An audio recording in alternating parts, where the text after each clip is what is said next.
Today serial review के साथ जुड़े रहिए। नेहर के जीवन में अब एक नई हलचल शुरू हो चुकी है। जब रूही और जूही मिलकर उसे उसका भूला हुआ अतीत याद दिलाने की कोशिश करती है, नेहर को लगने लगा है कि उसके आसपास के लोग उससे कोई बहुत बड़ा राज छुपा रहे हैं, और इस बात का एहसास उसे तब होता है जब वो रूही के बनाए हुए खाने का स्वाद चखता है या उसकी बनाई हुई तस्वीरों को देखता है।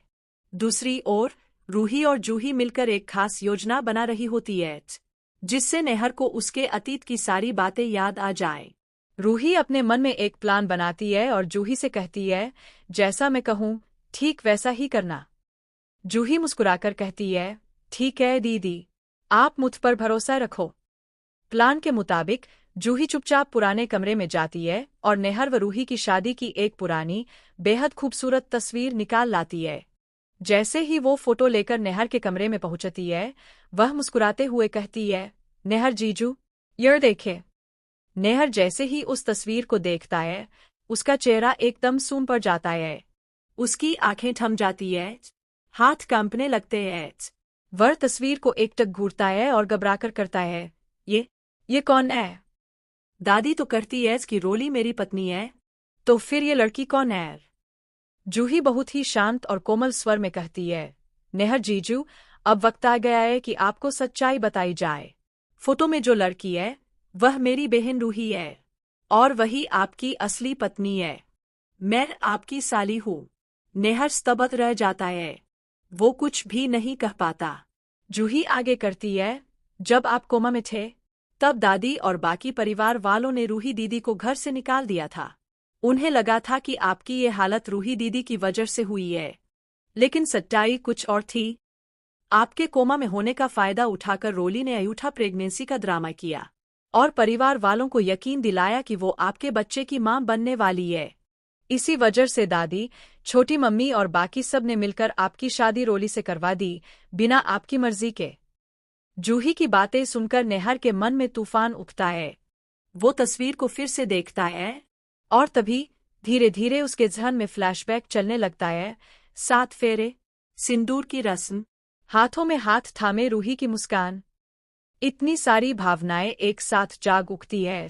नेहर का सिर दर्द से भर जाता है। वो तस्वीर को गिरा देता है, सिर पकड़कर जमीन पर गिर पड़ता है और बेहोश हो जाता है। जूही घबरा जाती है और जोर से चिल्लाती है, कोई है? जल्दी आइए। कुछ ही पलों में पूरा परिवार दौड़ता हुआ आता है। सब मिलकर नेहर को बेड पर लिटाते हैं और डॉक्टर को बुलाने की बात करते हैं। उसी वक्त नेहर की मां सोनी गुस्से में जूही की ओर बढ़ती है और कहती है, जूही, तुमने मेरे बेटे से ऐसा क्या कह दिया जिससे वो बेहोश हो गया? जूही सीधी आंखों में आंखें डालकर जवाब देती है, मम्मी जी, मैंने सिर्फ वही कहा है जो सच है। अब तक नेहर जीजू के साथ बहुत बड़ा धोखा हुआ है, अब और नहीं। इतना कहकर जूही अपने कमरे में चली जाती है। लेकिन दादी और रोली, जो थोड़ी दूर से ये सब देख रही होती है, सब कुछ समझ जाती है। दादी फौरन रोली को बुलाकर कहती है, अब इस घर से जूही को भी बाहर निकालना होगा, वरना ये लड़की रूही को भी वापस ले आएगी और नेहर की याददाश्त पूरी तरह लौट आएगी। रोली सिर हिलाते हुए कहती है, ठीक है दादी, मैं कुछ ऐसा करूंगी कि जूही खुद ही इस घर से जाने को मजबूर हो जाए। लेकिन उन्हें नहीं पता होता कि जूही अपने कमरे में बैठकर एक और बड़ा फैसला कर चुकी है। वो सोचती है, अब चुप नहीं बैठूंगी। रूही दीदी के साथ जो हुआ, वो अब मेरे साथ नहीं होगा।